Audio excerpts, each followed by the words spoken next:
Hello everyone, जय जगन्नाथ। आज आम दीज बाहरी जाइछु आम घर को अष्टमंगल बुलवा।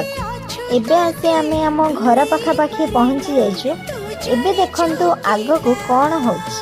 तो फाइनाली आम आसी आम घरे पहुँची जाइछु। आम भाउज मैंने तो पूरा रेडी होके अछंती बंदा पंदा करबा पई। वर्तमान आमर बंदा पंदा लगी रही। चंदन टीका लगे घर को आमको पाछुटी नेबे। अरे हे सेतिकिरे कौन सरिलानी। आंको साड़ी तो पूरा अने बइची तांको गोड़ धोई देकी घर को पाछुटी नबो बोली। आउ आंको गोड़ तो धोइलानी। आउ मो पाली पड़ुची कि नहीं देखा जाओ।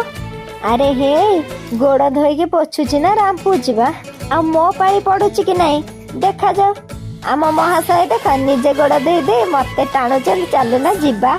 आउ एबे देख फाइनाली मो पाली पड़ी जाइची। गोड़ धोई पोछा पोछी करी आमको गोड़तल पड़ी फाइनाली आमको वेलकम कले। आमे दी जण सांग होइके घर भीतर को प्रवेश कलु। देखिला बेले को केते सुंदर भाबरे वेलकम टी लेखा हेची। आउ आमको अपेक्षा करी रही माँ माउसी भाउज आई बड़मा समस्ते। आउ आमे समस्त को प्रणाम जणे घर भीतर को आसीथिलु। आसु आसु प्रथमे आमको भाउज ठंडा दे देथिले। आउ आग को कौन होची जानिबा पई आम सहित जोड़ी हे रुहंतु। रहुची टाटा बाय बाय।